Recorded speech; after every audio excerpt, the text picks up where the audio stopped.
Assalamu alaikum, amincin Allah ya tabbata a gare ku. Yau na kawo muku lemon citta. Wannan lemon cittan zai taimaka miki idan kina mura, idan cikin ki ya tushe kwana biyu baki shiga toilet ba, to zai dan taimaka miki wurin wanko miki ciki da makamanci.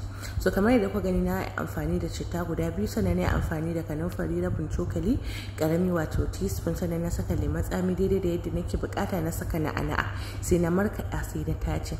So bayan na tace sai na dauko kankara ta sai na saka a cikin jug ɗina.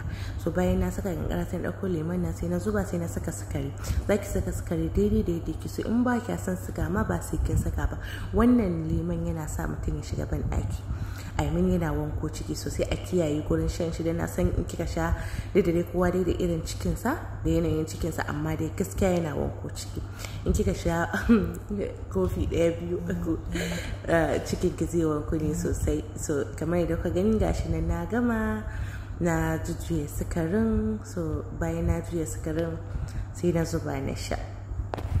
So yana taimaka sosai. Kun san amfanin citta, kun san amfanin kanumfari, kun san amfanin na'ana, sannan kun san amfanin lemon tsami. Ba sai na yi dogon bayani ba.